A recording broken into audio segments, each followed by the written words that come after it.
hiji titik jelema nu mere moal kudu susah sakitu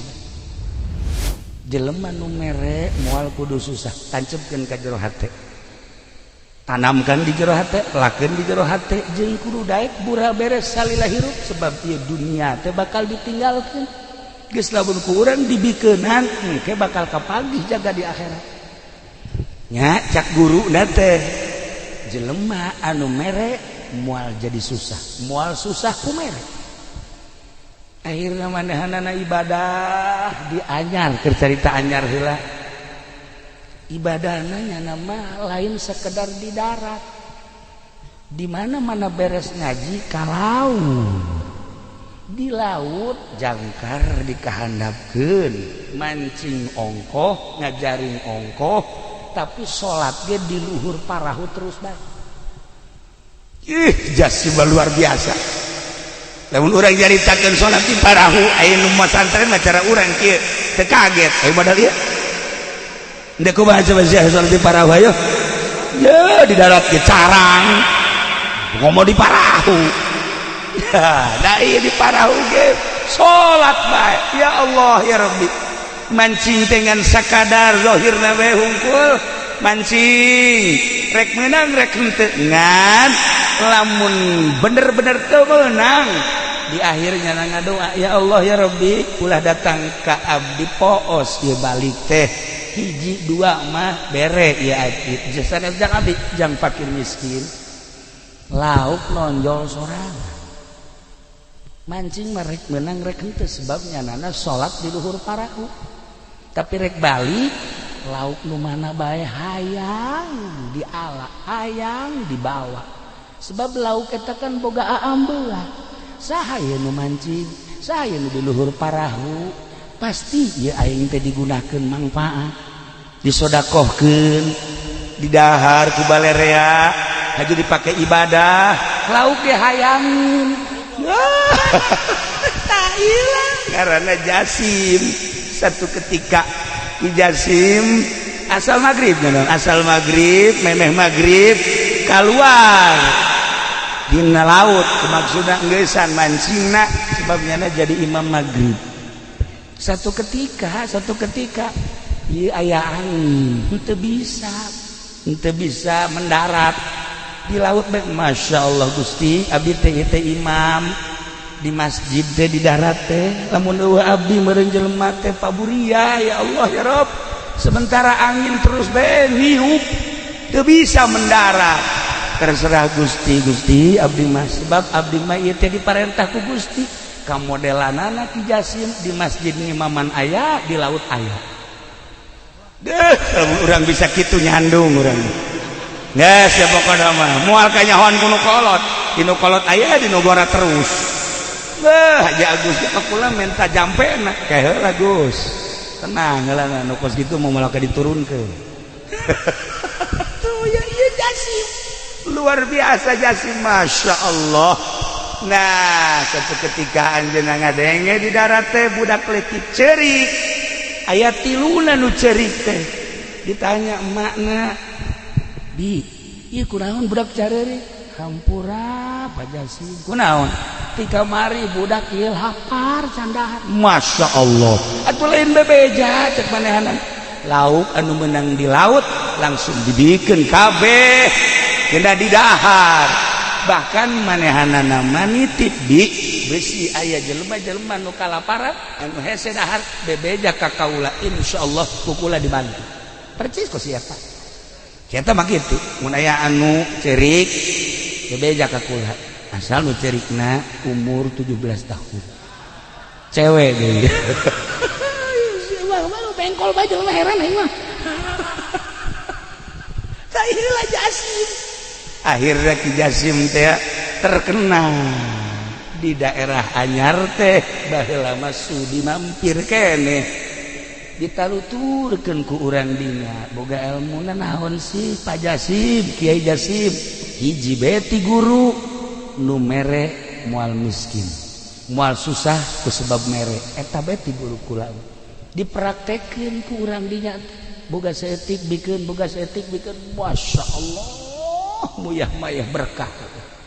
asal yakin modalnya yakin ikan nu hese ge yakin nu hese ge yakin lu udah menceritakan keyakinan hesena lain lalaga datang ke segede kieu urang can boga keyakinan keneh bae sebab lamun hudang peuting culak cilik bae beusi aya momonon si aya pocong eta karana teu boga keyakinan kos kitu tah ya urang mah kana rezeki bae hampir teu yakin padahal Allah ngajelaskeun dina Al-Qur'an tapi teu daek yakin masih kene meronta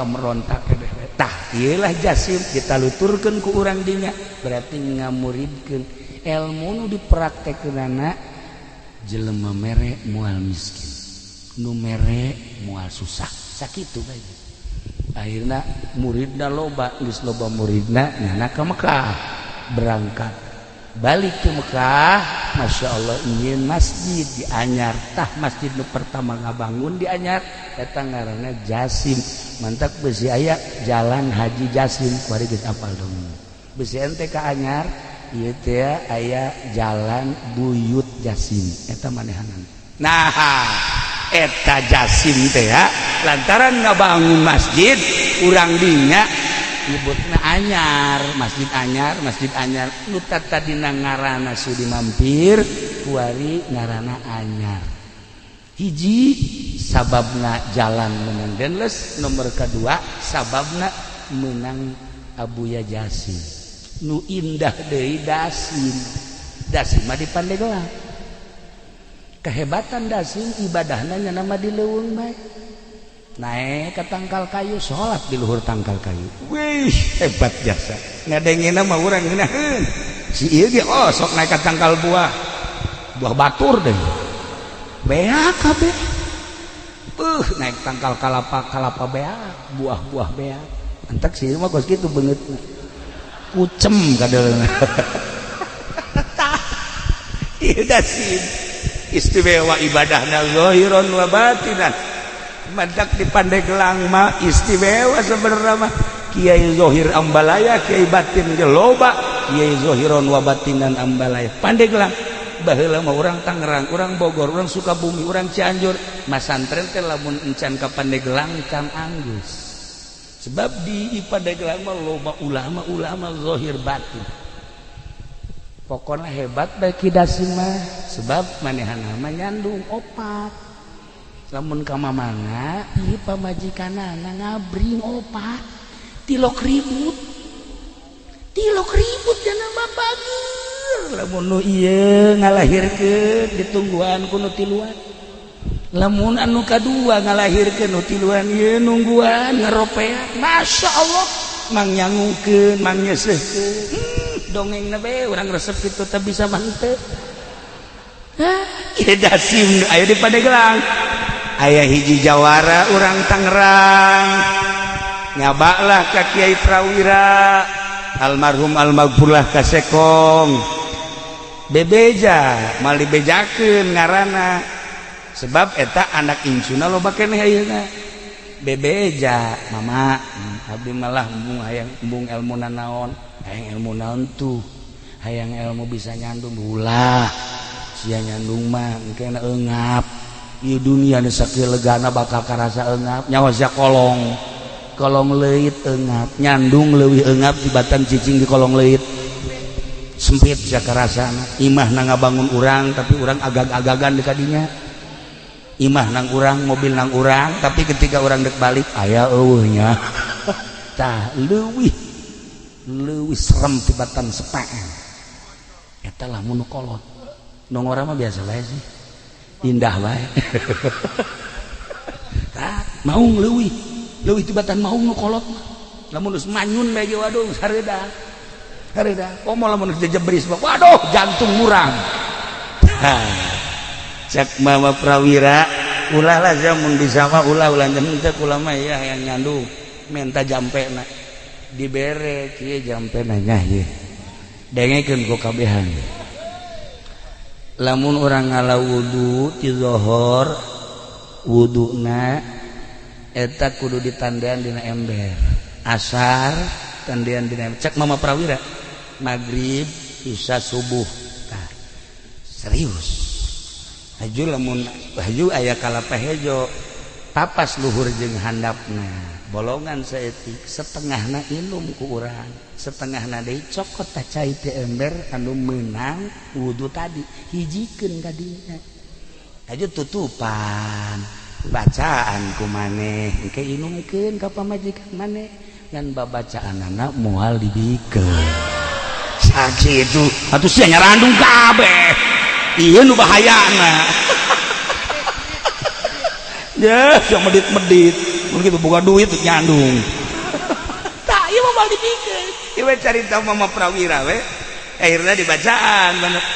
saenggeus da dibacaan inumkeun sesana kalapana ieu pendem hareupeun lawang saha lawang imah urang geus insyaallah dilaksanakeun jampena doang nu moal dibikeun tah eta alhamdulillah nu kolot nu ngora kabeh opatana namun ka mamana ngabri aku istimewa we pokona masyaallah ka mamana ya Allah bajuna akur sagalan akur tilok mararah sama sakali eta jampe ti Mama Prawira banjurna luar biasa nah eta ngara barang ditanyakeun mama eta Siti saha jampe ti Mama Dasim baheula di Pandeglang teh aya ngaran Ki Dasim Kiai zohiron wa batinan ibadahna lain dihandap di luhur tangkal kayu ge salat bae iyalah Dasim jadi boga sejarah lamun di Anyar ngaranna Jasim lamun di Pandeglang ngaranna Ki Dasim kiai kabeh badak lamun urang nyaritakeun seputar Banten kabeh ge boga sejarah Baros seorang nama manusia intelek ngaranna DJ Baros anu ngasahkeun keratonan Banten setelah babat Banten teh anu ngasahkeunana DJ Baros teh ngaran jelema ya aat badinya dagang can nyahonan naon Baros tuh kan istimewa nah iyalah seputar ngaran-ngaranna lamun ku urang ditataan kabeh ge aya wajah tasnya Labuan, Anyar, Caringin, terus Karang Bolong eta teh aya titi mangsana nu mantak di ngaranan eta teh Pandeglang, Serang termasuk Banten mah geus kacelun ka aun-aun ka pancara ka mana-mana ka beja ka unggal negara harapal kabeh tentang Banten nah ieu Pandeglang teh heula ieu teh julukanana nu asli nama Kota Wali baheula sempet di zaman Belanda teh disebutna Kota Wali teh kabelah dieuna diganti Kota Santri kabelah dieuna diganti Serambi Mekah zaman Pak Harto kabelah dieuna kuari Masya Allah sagala rupa aya di Pandeglang sagala rupa aya di Pandeglang geus pokona mah hese nyaritakeunana begal urang Pandeglang pamalihan urang Pandeglang tukang nyandung teu bener urang Pandeglang sagala rupa orang Pandeglang bae geus anu katangkep di Mekah teh mukimin orang Pandeglang wahara tapi ulah neuleuh kituna sejarah kiai-kiai jebolan Pandeglang Masya Allah mantak urang bangga di Pandeglang aya Ki Bustomi aya Abuya Cidahu kuari seungit Kiai Mupasir Mama Ujang di dieu deuk ka mana di neangan ilmu teu kudu jauh-jauh beakeun ta ilmu Mama Ujang ujianana moal beak datang ka irah gitu tuh Mama gitu kan Ki Mupasir ente mun hayang zuhud ka ditu kalau urang ka ditu belajar ka ditu ulah dahar ulah nginumna saeutik bae si ieu sapoe kuat dua poe 4 3 poe geus kieu bae tah iya mabok zuhud cenah ya Allah ya Rabbi udah gue tinggal bangga na bae ngadenge Masya Allah kuat amat itu hebat amat kiai anu hebat amat dan mantap kula mah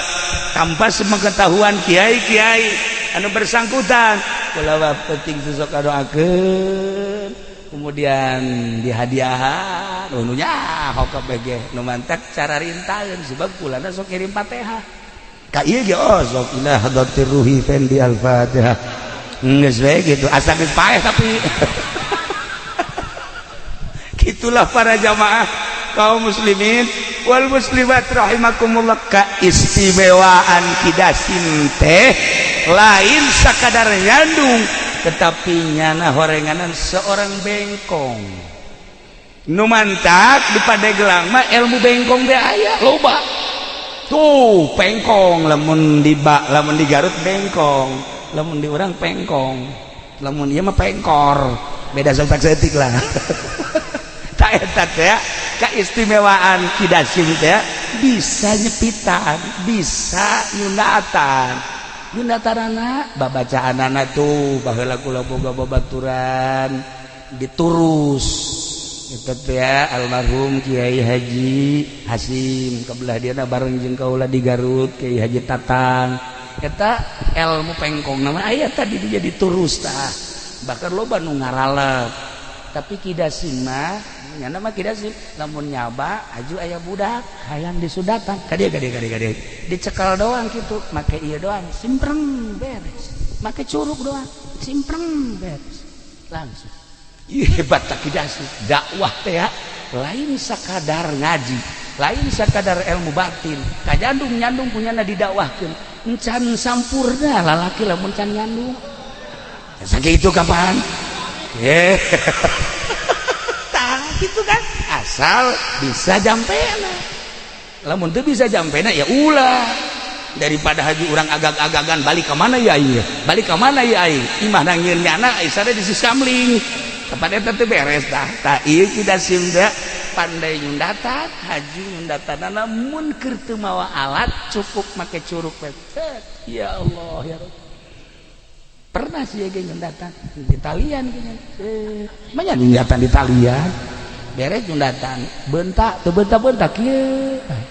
salah nyundatan taba ke Sunan Rohmat teh belajar nyundatan di Kiai Ali Murtado balik ka dieu langsung dipraktekkeun ku manehanana pohoan nya teu bebeja sakumaha simpreng mah beak kabeh atuh pararae jelema berangkat deui nya ka Mekah ka ditu bebeja ka guruna mama kunaon dia kukula mah disudatan pararae kabeh jelema emang sakumaha nyundatan atuh beak kabeh ya atuh manajang pamajikanana sesakeun saeutik atuh tah dipraktekkeun tah ieu Sunan Rohmat Godog etalah anu pertama meraktekeun nyundatan yakni bengkong hasil daripada belajar ti Kiai Ali Murtado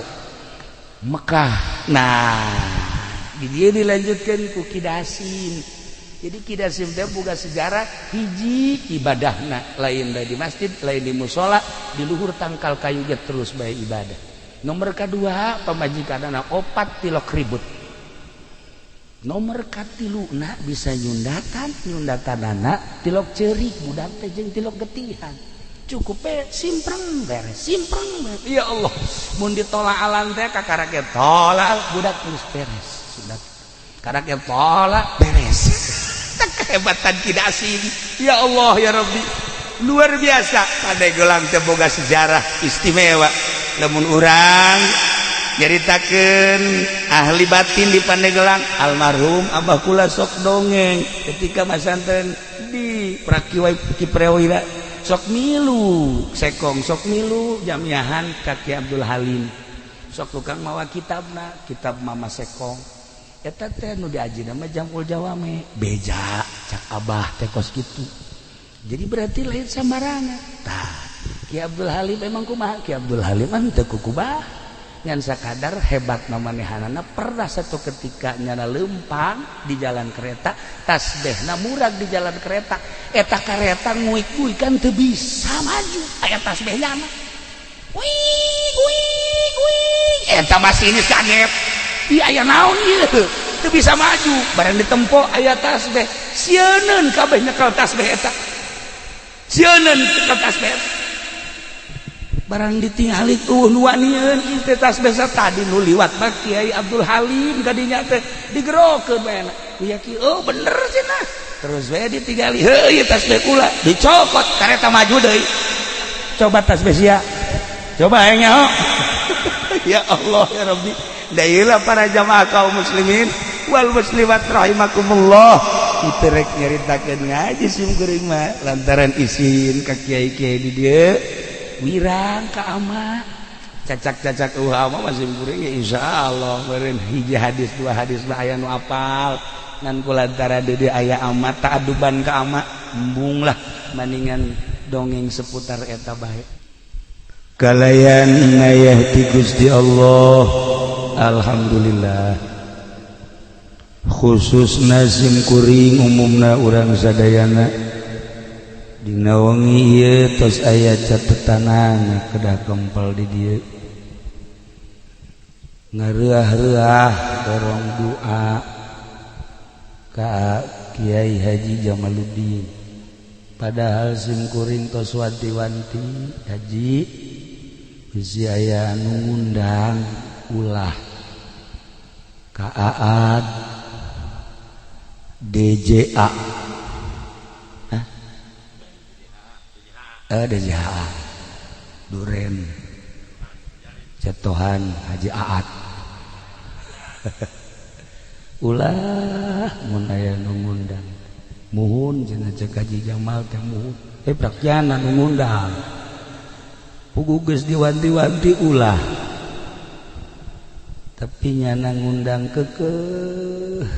supaya hadir jangjina mah asal datang bae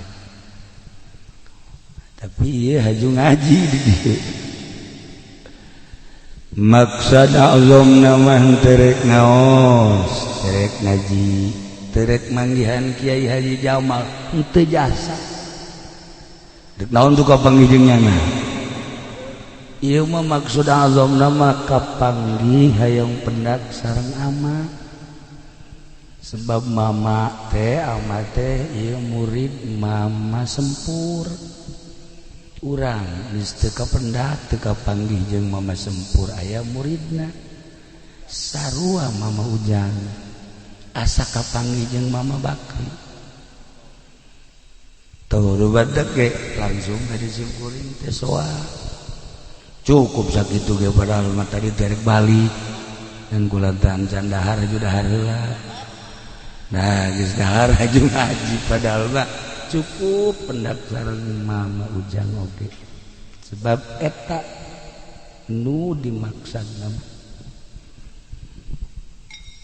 tapi barang ningali di dieu masyaallah seueur jalmi loba jelema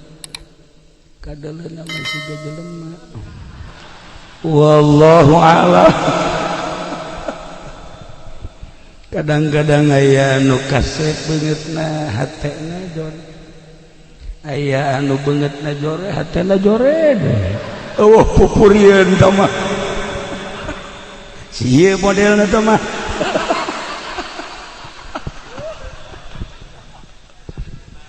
aya anu kasep hatena kasep gelis hatena gelis ngan kasep mudah-mudahan urang kujara di santri terus urang ngaraji urang tawadu di payeunan Gusti sakieu ayana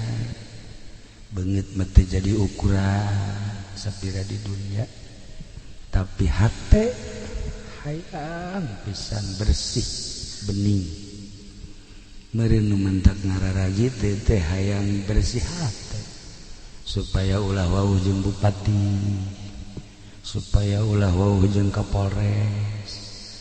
ulah wawuh jeung Kapolda poe kate wawuh jeung kitu beneran wallahi besi pajar itu beneran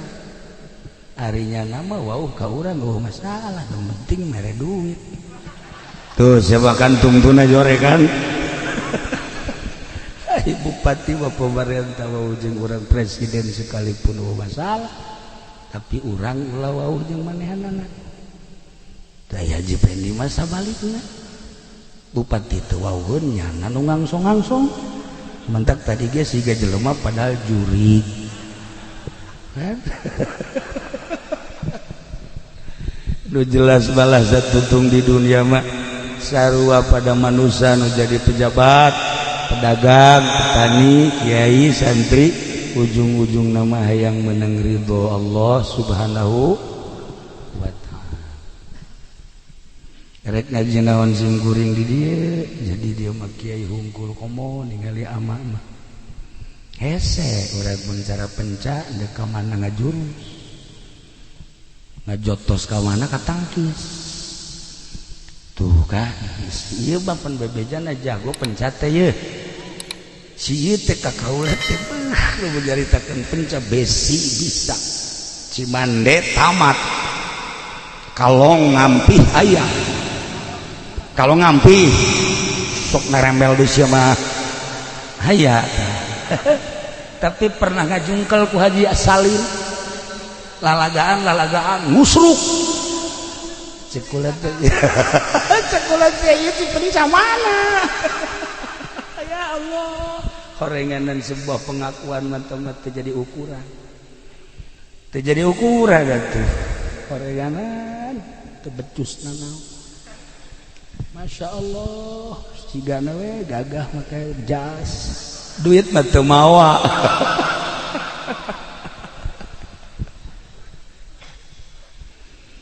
para jamaah kaum muslimin wal muslimat rahimakumullah dunia teh aya 5 benua Asia Amerika Eropa Australia gede di tengah-tengah dunia teh aya Indonesia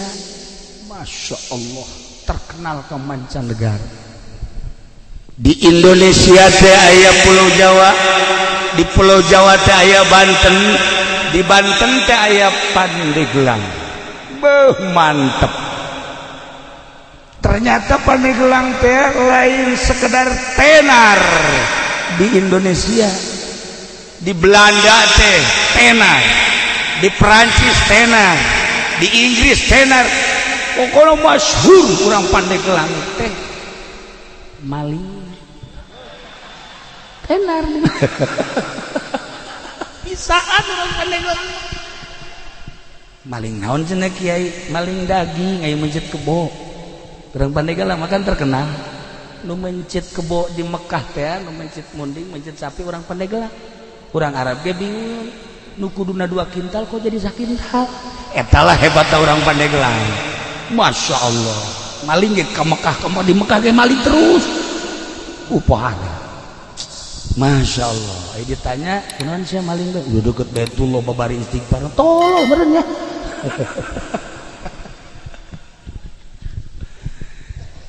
Pandeglang teh ieu urang keur cicing di Pandeglang terek ngaji simkuring mah rek nyaritakeun asal usul Pandeglang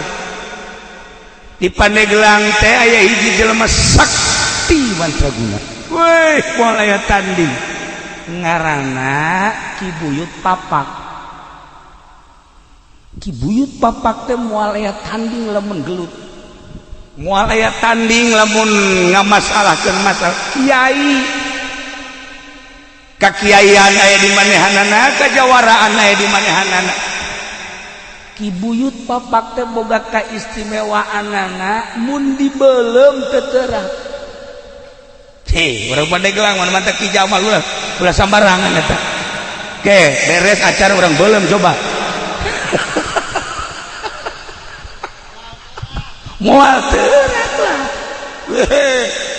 moal pati-pati atuh nyanan ya Allah nah Ibu Yud Papak teh seorang manusia orang Pandeglang saktina luar biasa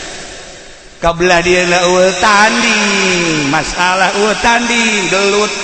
tanding segala rupa boga kamonesan nyana leleukeunan nyieun gelang tapi nyieun geulangna lain cara zaman kiwari belum sanggeus tadi belum diketrokanana make leungeun urang Pandeglang mah tulas sambarang make leungeun di luhur batu eta sanggeus tadi beulem ditakolan dibentukeun gelang sanggeus dipek-prekan ternyata ieu teh horenganan kudu dikacaikeun batu nu eta kumanehanana disimpen di hiji tempat ngaran tempatna eta di Kabayan Cikole. Ayalah kuari disebut batu ngamprak. Neangan tempat jang nuluykeun lalakon. Aya di Cikolaken Cikole di naon kitu ngaranna Kabayan keneh ngan Kabayan Citaman. Aya cai di dinya mah dibeleum dibentukeun make leungeun dipek-pekan teu kuateun batuna maka disebut batu belah. Kula mah asal ngadengin nu beulah muringkak bulu. Heuh maksudna. Tuh mah dehem mana bae sia mah kolot-kolot. Tah kuari teh aya batu belah di Citaman Kabayan Citaman. Masya Allah di dinyala dibentukeun rapi jadilah gelang. Maka nyeuna disebut pande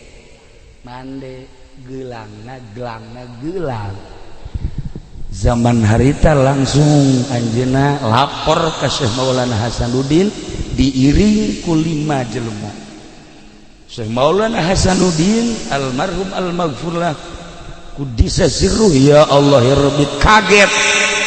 seorang Pandeglang kampung anu luar biasa, bahkan lain sekedar kampung leuweung meleg-meleg bisa jijieuna nu sakieu hebatna diterima dengan 12 tangan ku Syekh Maulana Hasanuddin. Sageus diterima teu meunang balik deui eta buyut papak teh diangkat jadi penasehat keraton.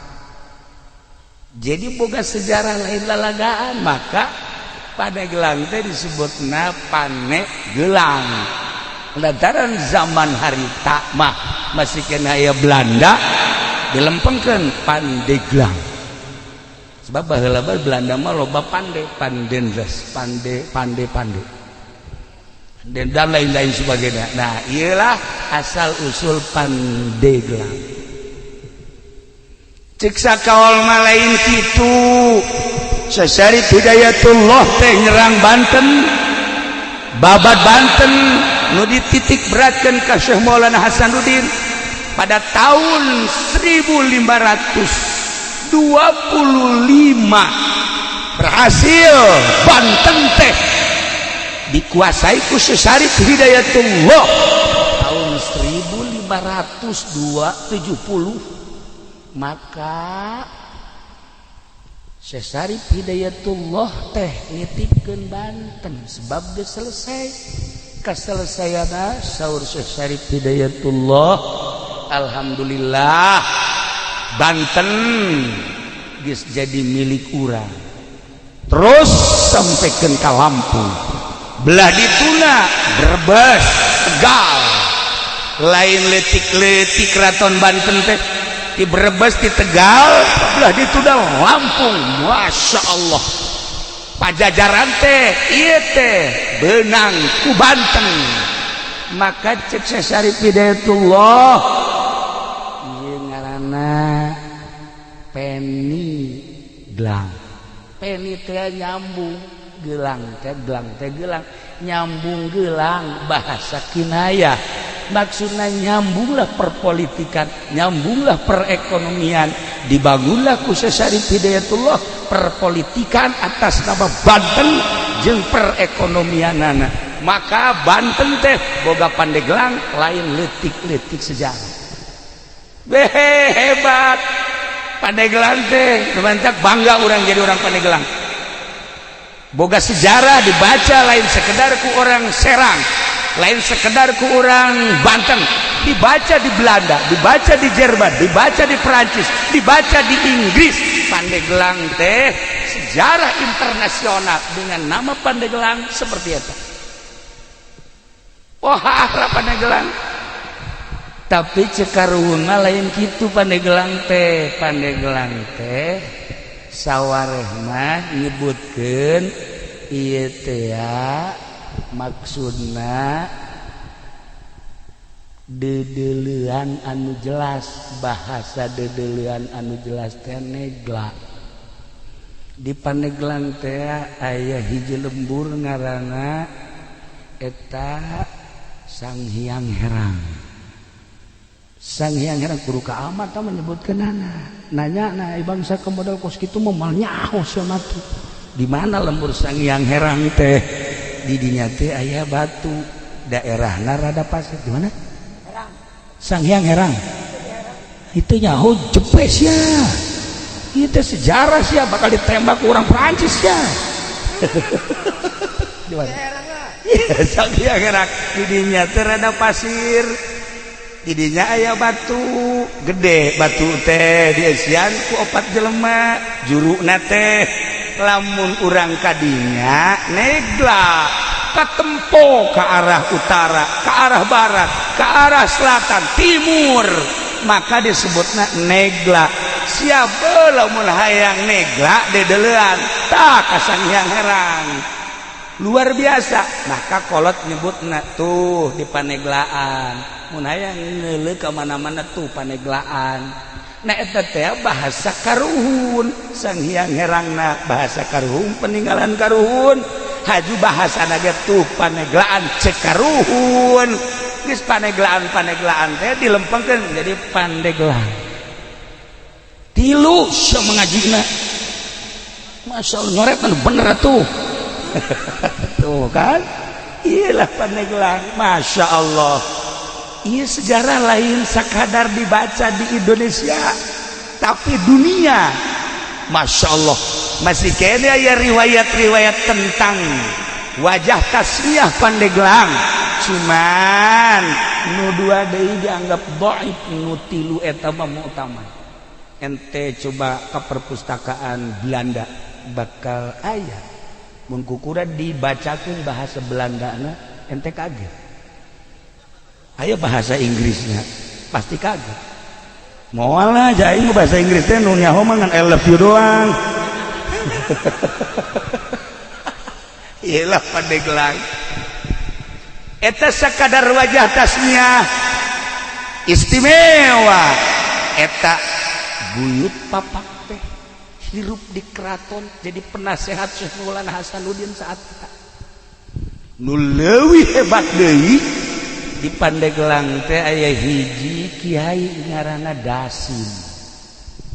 lamun di Anyar eta teh ngaranna Jasim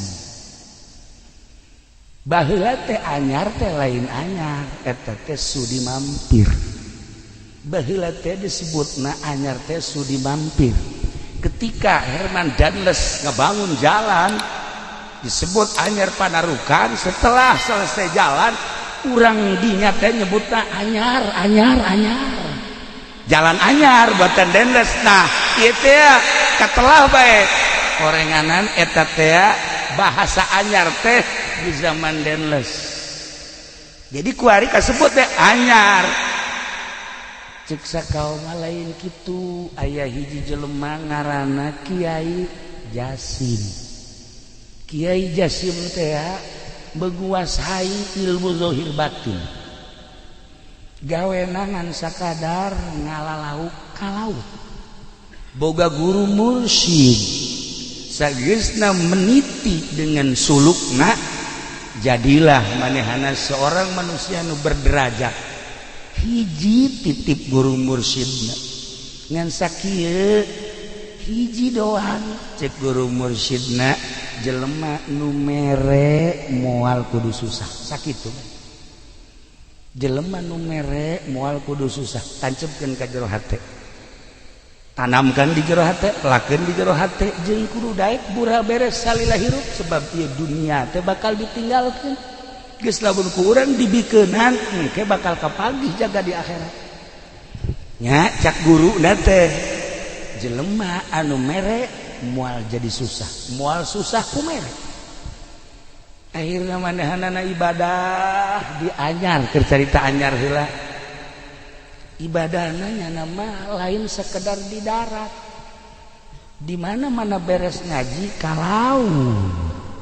di laut jangkar dikahandapkeun mancing ongkoh ngajaring ongkoh tapi salat ge di luhur parahu terus bae. Jasim luar biasa. Lamun urang nyaritakeun salat di parahu aya nu masantren cara urang kieu teu kaget aya modal ieu. Endek kumaha bahasa salat di parahu ayo. Ya di darat ge carang. Ngomong di parahu. Ya, da ieu di parahu ge salat bae. Ya Allah ya Rabbi. Mancing dengan sakadar zahirna we hungkul mancing rek menang rek henteu ngan lamun bener-bener teu meunang di akhirnya ngadoa ya Allah ya Rabbi ulah datang ka abdi poos ieu balik teh hiji dua mah bere ieu abdi jasana jang abdi jang fakir miskin lauk nonjol sorangan mancing mah rek menang rek henteu sebab nyanana salat di luhur parahu tapi rek balik lauk nu mana bae hayang diala hayang dibawa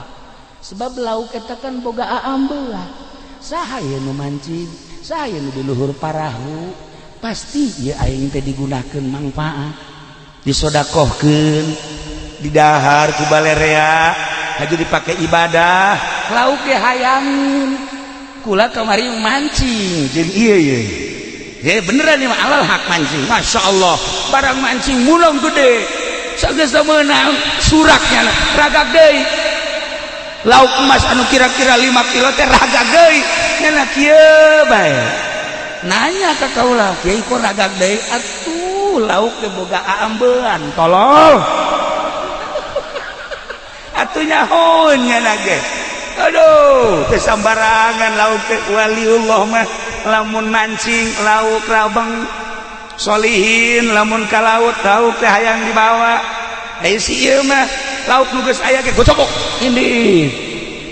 ya Allah ya Rabbi kunaas-naas teh ngirup ngaji sholawat atuh maca sholawat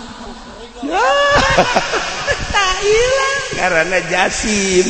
satu ketika di jasim asal maghrib asal maghrib memeh maghrib keluar dina laut maksudna geussan mancingna sebabnya jadi imam maghrib satu ketika ieu aya angin henteu bisa mendarat di laut bae Masya Allah Gusti abdi teh imam di masjid teh di darat teh lamun eueuh abdi meureun jelema teh paburia ya Allah ya Rabb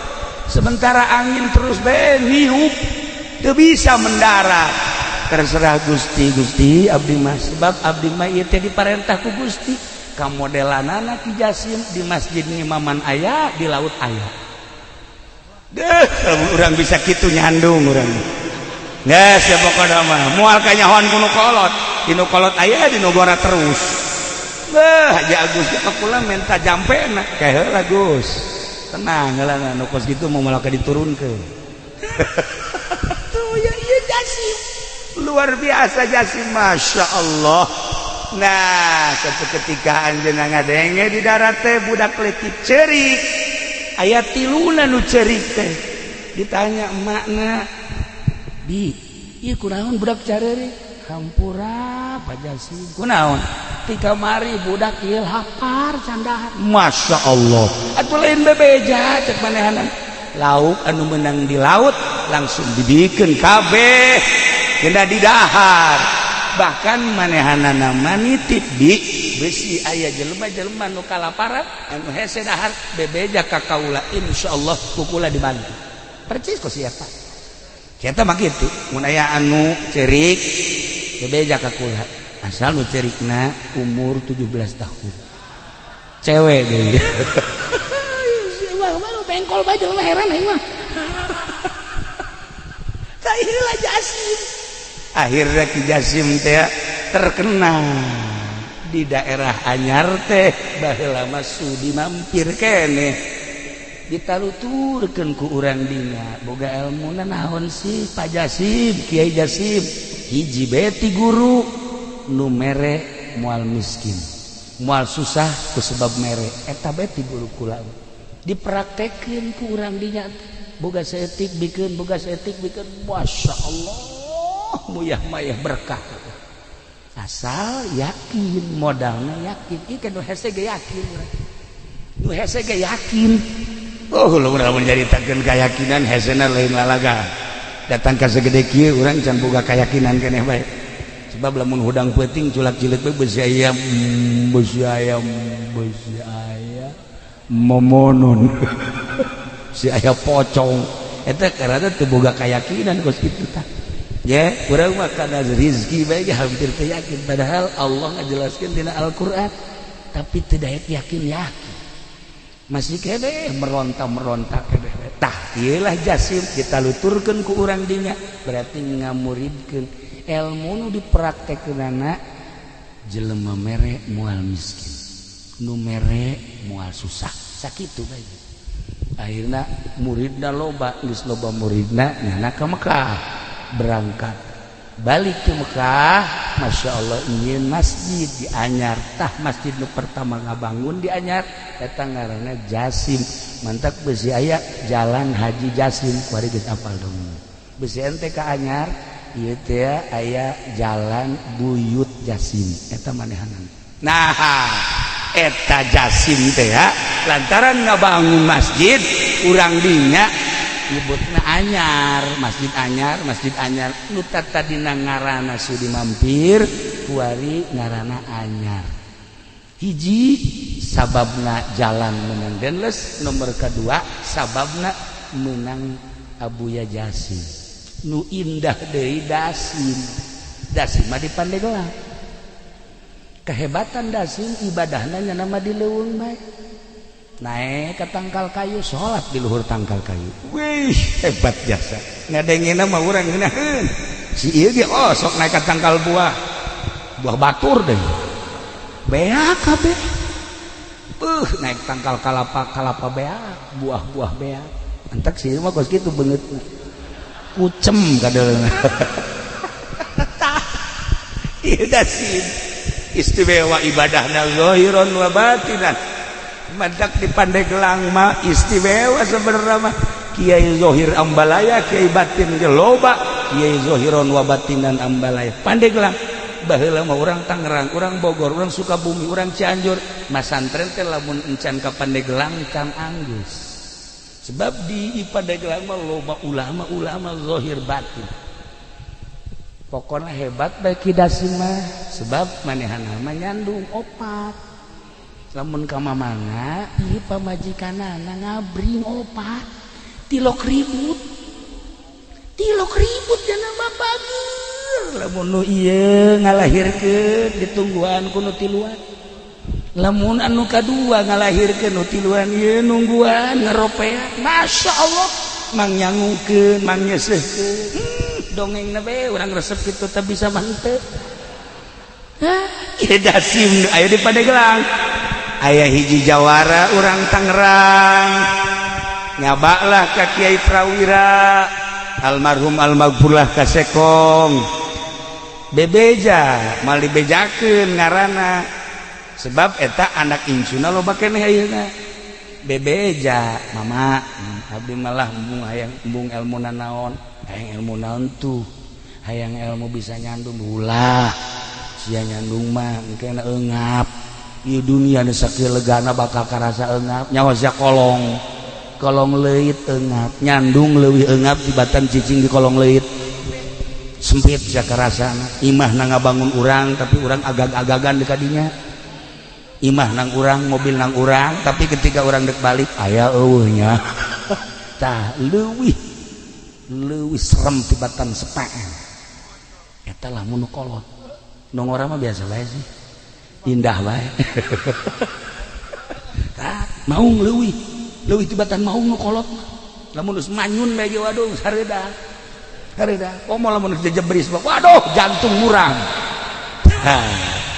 cek mama Prawira ulah lah jamun bisa mah ulah teh kula mah ya yang nyandung menta jampena dibere kieu jampena nya ieu dengekeun ku kabehan lamun orang ngala wudu ti zuhur wuduna eta kudu ditandean dina ember asar tandean dina ember cek mama Prawira maghrib isya subuh serius haju lamun haju aya kalapeh hejo tapas luhur jeung handapna bolongan saeutik setengahna inum ku urang setengahna deui cokot tacai teh ember anu meunang wudu tadi hijikeun ka dinya haju tutupan bacaan ku maneh engke inumkeun ka pamajikan maneh ngan babacaanana moal dibikeun sakitu atuh sia nyarandung kabeh ieu nu bahayana ya yang medit-medit mun kitu boga duit nyandung tah ieu mah moal dibikeun ieu carita Mama Prawira we akhirna dibacaan bener saenggeus da dibacaan inumkeun sesana kalapakna ieu pendem hareupeun lawang saha lawang imah urang geus insyaallah dilaksanakeun jampena doang nu moal dibikeun tah eta alhamdulillah nu kolot nu ngora kabeh opatanana namun ka mamana ngabri aku istimewa we pokona Masya Allah mamana ya Allah bajuna akur sagalan akur cilok mararah sama sekali eta jampe ti Mama Prawira banjurna luar biasa nah eta ngara barang ditanyakeun mama eta Siti saha jampe ti Mama Dasim baheula di Pandeglang teh aya ngaran Ki Dasim Kiai zohiron wa batinan ibadahna lain dihandap di luhur tangkal kayu ge salat bae iyalah Dasim jadi boga sejarah lamun di Anyar ngaranna Jasim lamun di Pandeglang ngaranna Ki Dasim Kiai kan badak lamun urang nyaritakeun seputar Banten kabeh ge boga sejarah Baros seorang nama manusia intelek ngaranna DJ Baros anu ngasahkeun keratonan Banten setelah babat Banten teh anu ngasahkeunana DJ Baros teh ngaran jelema ya aat badinya dagang can nyahonan naon Baros tuh kan istimewa nah iyalah seputar ngaran-ngarana lamun ku urang ditataan kabeh ge aya wajah tasnya Labuan, Anyar, Caringin, terus Karangbolong eta teh aya titi mangsana nu mantak di ngaranan eta teh Pandeglang, Serang termasuk Banten mah geus kacelun ka aun-aun kakoncara ka mana-mana ka beja ka unggal negara harapal kabeh tentang Banten nah ieu Pandeglang teh heula ieu teh julukanana nu asli nama Kota Wali baheula sempet di zaman Belanda teh disebutna Kota Wali teh kabelah dieuna diganti Kota Santri kabelah dieuna diganti Serambi Mekah zaman Pak Harto kabelah dieuna ku ari Masya Allah sagala rupa aya di Pandeglang sagala rupa aya di Pandeglang geus pokona mah hese nyaritakeunana begal urang Pandeglang pamalihan urang Pandeglang tukang nyandung teu bener urang Pandeglang sagala rupa orang Pandeglang bae geus anu katangkep di Mekah teh mukimin orang Pandeglang wahara tapi ulana leu kituna sejarah kiai-kiai jebolan Pandeglang Masya Allah mantak urang bangga di Pandeglang aya Ki Bustomi aya Abuya Cidahu kuari seungit Ki Mupasir Mama Ujang di dieu deuk ka mana di neangan ilmu teu kudu jauh-jauh beakeun tah ilmu Mama Ujang ujianana moal beak datang ka irah gitu tuh Mama gitu kan Ki Mupasir ente mun hayang zuhud ka ditu kalau urang ka ditu belajar ka ditu ulah dahar ulah nginumna saeutik bae si sapoe kuat 2 poe 4 3 poe geus kieu bae tah iya mabok zuhud cenah ya Allah ya Rabbi udah gue tinggal bangga na bae ngadenge Masya Allah kuat amat itu hebat amat kiai anu hebat amat dan mantap kula mah tanpa sepengetahuan kiai-kiai anu bersangkutan kula mah penting sok doakeun kemudian dihadiahan nu nyaho kabeh ge nu mantak cara rintaeun sebab kulana sok kirim Fatihah ka ieu ge sok ila hadatir ruhi fendi al-Fatihah geus we gitu asa geus paeh tapi itulah para jamaah kaum muslimin wal muslimat rahimakumullah, keistimewaan kidasim teh lain sakadar nyandung tetapi nyana horenganan seorang bengkong nu mantap di Pandeglang mah ilmu bengkong teh aya loba tuh pengkong lamun di Garut bengkong, lamun di urang pengkong, lamun ieu mah pengkor beda setik lah. Tak eta teh keistimewaan kidasim teh bisa nyepitan, bisa nyundatanana babacaanana tuh baheula kula boga babaturan diturus itu teh almarhum Kiai Haji Hasim kabelah diana bareng jeung kaula di Garut Kiai Haji Tatang eta ilmu pengkong nama aya tadi dia diturus tah bahkan loba nu ngaralep tapi kidasim mah nyana mah kidasim lamun nyaba aju aya budak hayang disudatan kadia dicekal doang kitu make ieu doang simpreng beres make curug doang simpreng beres langsung hebat tak kidasim dakwah teh lain sakadar ngaji lain sakadar ilmu batin kajandung nyandung punyana didakwahkeun encan sampurna lalaki lamun can nyandung sakitu kapan gitu kan asal bisa jampena lamun teu bisa jampena ya ulah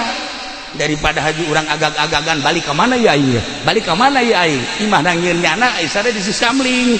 kapan eta teh beres tah ieu kidasim da pandai nyundatan haji nyundatanana mun keur teu mawa alat cukup make curug we ya Allah ya Rabb pernah sih ge nyundatan di talian gini banyak nyundatan di talian beres nyundatan bentak teu bentak kieu salah nyundatan tah bawa ke Sunan Rohmat teh belajar nyundatan di Kiai Ali Murtado balik ka dieu langsung dipraktekkeun ku manehanana pohoan nya teu bebeja sakumaha simpreng mah beak kabeh atuh pararae jelema berangkat deui nya ka Mekah ka ditu bebeja ka guruna mama kunaon dia kukula mah disudatan pararae kabeh jelema emang sakumaha nyundatan atuh beak kabeh ya atuh manajang pamajikanana sesakeun saeutik atuh tah dipraktekeun tah ieu Sunan Rohmat Godog etalah anu pertama meraktekeun nyundatan yakni bengkong hasil daripada belajar ti Kiai Ali Murtado Mekah. Nah di dia dilanjutkan ku kidasim. Jadi kidasim teh boga sejarah hiji ibadahna lain di masjid lain di musola di luhur tangkal kayu ge terus bae ibadah. Nomor kedua pamajikanana opat tilok ribut. Nomor katiluna bisa nyundatanana tilok ceurik budak teh jeung tilok getihan. Cukup simpreng beres. Ya Allah, mun ditolak alam teh kakaraket tolak budak terus beres. Sudah karaket tolak beres. Kehebatan kidasim. Ya Allah ya Rabbi. Luar biasa Pandeglang teh boga sejarah istimewa. Lamun urang nyaritakeun ahli batin di Pandeglang almarhum Abah kula sok dongeng ketika masanten di Prakiwai Kiprewira sok milu sekong sok milu jamiahan Kaki Abdul Halim sok tukang mawa kitabna kitab Mama Sekong eta teh nu diajina mah Jamul Jawame beja cak Abah teh kos kitu jadi berarti lain sambarangan tah Ki Abdul Halim memang kumaha Ki Abdul Halim mah teu kukubah ngan sakadar hebat mamanehanana pernah satu ketika nyana lempang di jalan kereta tasbehna murag di jalan kereta eta kereta nguik-nguik kan teu bisa maju aya tasbehnya mah wih eta masinis kaget ieu aya naon ieu teu bisa maju bareng ditempo aya tasbeh sieun kabeh nyekel tasbeh eta sieun nyekel tasbeh barang ditingali tuh nuanieun ieu tasbeh tadi nu liwat mah Kiai Abdul Halim kadinya teh digerokeun bae ya ki oh bener cenah terus bae ditingali heuh ieu tasbeh kula dicokot kareta maju deui coba tasbeh sia coba aing nyaho ya Allah ya Rabbi da ieu para jamaah kaum muslimin wal muslimat rahimakumullah iterek nyaritakeun ngaji simkuring mah lantaran izin ka kiai-kiai di dieu wirang ka ama cacak-cacak ama masih simkuring ya insyaallah meureun hiji hadis dua hadis mah aya nu apal ngan kulantaran di dieu aya ama taaduban ka ama embung lah mendingan dongeng seputar eta bae mun ku urang dicaritakeun mimiti babad Bantenna terus ka Pucuk Umbuna terus ka Serang terus Pandeglang Labuan aya saha di Labuan teh kaya di urang teh aya Syekh Daud Cibandat aya Syekh Asnawi Caringi beuh belah dina aya Ki Husein carita geus puguh di Bantenna aya Syekh Maulana Hasanuddin aya Syekh Yusuf ya Allah ya Rabbi kabelah dina aya Ki Abdul Halim aya Mama Armin Cibuntu Kiai Prawira beuh pohara jasa disusul kuno kamari ieu urang apal Abuya Cidahu Abuya Bustomi jeung saantara-saantara urang nyaritakeun baros nyaritakeun Pandeglang mah kaya santri kaya ustad kaya beunghar kiai Kiai Zohir jeung Kiai Batik teu kudu ka mana ngaji teh cukup di Pandeglang bae teangan diragi kiai anu berpolitik aya kiai nu tasawuf aya kiai anu macam-macam ente dek neangan kiai teh kudu ka Jawa Tengah Jawa Timur cukup dek belajar politik aya di Pandeglang Banten dek belajar ekonomi kiai anu dagang ambal aya geus teh nyaho kaler kidul haram halal geus teh kiai eta teh ambal aya bari bantu masa kiai boga showroom kiai boga showroom HP, showroom mobil, pada teh urusan jeung bang. Ai bang teh lamun ku urang dibaca kitab dakepan mengandung riba. Di ditu da teh urang mun carita moal dibacakeun izin ka ama. Nang dijelaskeun mah seperti eta. Eueuh masalah eta teh seni variasi. Jadi di Pandeglang teh kiai anu tasawuf loba, kiai anu zohir bae loba, kiai anu zohir batin ambalaya, kiai anu berpolitik loba, kiai anu berekonomi loba, kiai anu berbudaya ge ambalaya teu kudu neangan ka mana. Tapi ketika aya seorang habib ahli batin nyaba ka Banten kuari nyaba ka Pandeglang pernah neteskeun cai mata. Sebab naon? Sebab nyana bisa ngobrol jeung laut. Ketika nyana ngobrol jeung cai laut ceurik nyana. Sebab ieu laut teu katahan deuk naik ka dieu. Gunung Karang hampir-hampir cak habib ahli batin. Nu kukula kuari karandapan habib teh hiji Habib Lutfi, dua Habib Umar, tilu Habib Japat, Habib Sehan, eta bangsa Habib-habib nu waduh aredan. Edan Allah dari sieu mah edan jahe kolot-kolot geus teu tahu diri mah tuh Masya Allah itu beda jauh orang ngobrol saeutik ka mana apalin hate urang katebakeun Masya Allah kadang muringkak bulu dah tapi aya satu kebanggaan Masya Allah indah jasa urang mun kapanggih jeung Habib-habib nu model kos kitu ngarasa handap diri urang ketika urang amprok jeung Habib begitu. Para jamaah kaum muslimin wal muslimat rahimakumullah, ialah cerita seputar Pandeglang, seputar kiai. Ingat di Pandeglang aya dua, hiji Dasim di daerah dia, dua Jasim di daerah Anyar. Ilmu anu terus kabelah dieuna dimuridkeun ialah ilmu ti Syekh Mansuruddin Cikadueun. Anu baheula nyekel satoriah salah sahiji anu muncul kebelah dieuna rifa'iyah kabelah dieuna qadiriyah wan naqsabandiyah geus lamun jelema nyekelan kos kitu insyaallah moal daekeun ngadahar duit ti pamarentah beuteung teh dijaga besi peutingna teu bisa tahajud sebab urang ngadahar duit ti pamarentah ulah loba ti bupati baheulana peutingna hudang mah hudang tapi ieu kekereucuman teu bisa pas gitu. Eta hese tadek lobatanana kos kitu teh. Ieu mah urang ngobrol pada santrina bae supaya urang ulah daek ngadahar duit bupati aya leutik mah. Tuh kan sama. Katara ku aing hayang kan ja. Doh, mantek ieu kadaleuna sinarat eta leleb teuing.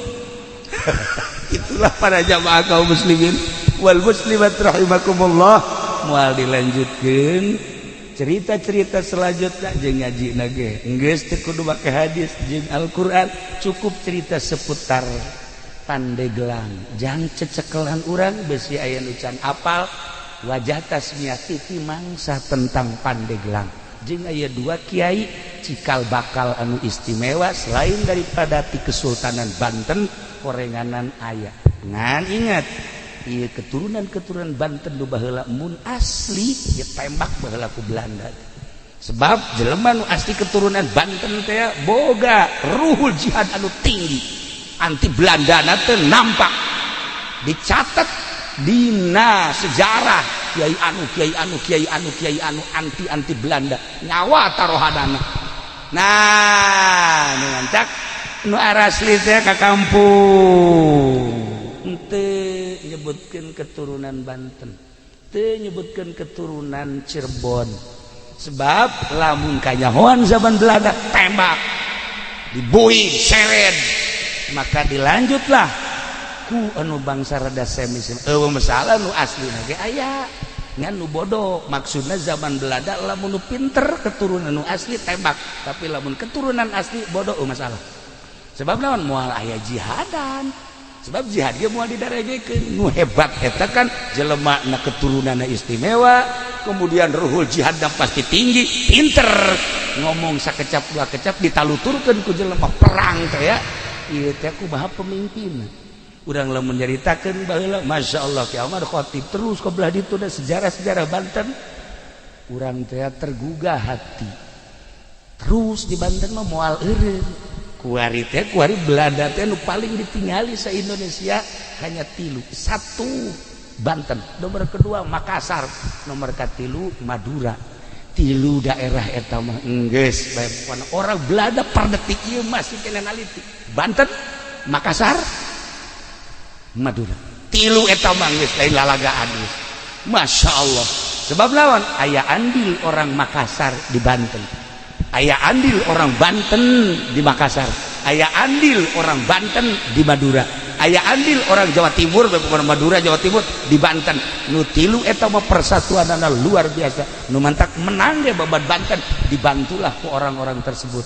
maka sampai ayeuna orang-orang Belanda Inggris Prancis neliti saha nu bergerak di Banten siapa orangnya saha nu bergerak di Jawa Timur siapa orangnya saha nu bergerak di Makassar saha jelemana sampai ayeuna masih kena diteliti keneh bae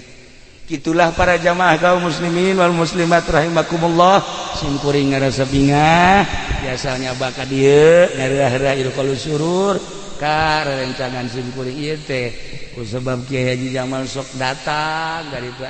malam Salasa obrol-obrol di ditu teh ai pas ka dieu kula mikiran eta si lamun balik sedeket eureun ngaji teh jam 12 atau jam 1 eta mun balik ka dieu jam sabaraha teh di Jamal eta moal bisa sosonoan meureun malam Salasa nya tah ieu lah para jamaah jadi artina jadi akrab lah teu aya jarak antara simkuring di Ki Jamal Kiai Asep baheula rakana kan nya geus ngiring ka Bagdad ka mana alhamdulillah lumantak hubungan Cilongok jeung Solok Jengkol ieu ge Solok Jengkol ge aya catatanana nu mantak disebut Solok Jengkol teh aya wajah tasmiahan pohoan tadi teu kabahas tapi geus penting teu kudu aya kunaon nu mantak disebut ieu kampung Solok Jengkol aya lah ya para jamaah kaum muslimin wal muslimat rahimakumullah perkampung-perkampungna ieu teh aya menang Belanda baheula sejarahna aya di Belanda di Indonesia hese urang neanganana jadi mun hayang apal urang kudu ke Belanda ka ditu hese nah gitulah malam ieu alhamdulillahirabbil alamin jang menggugah sejarah ternyata Pandeglang lain sakadar daerah biasa-biasa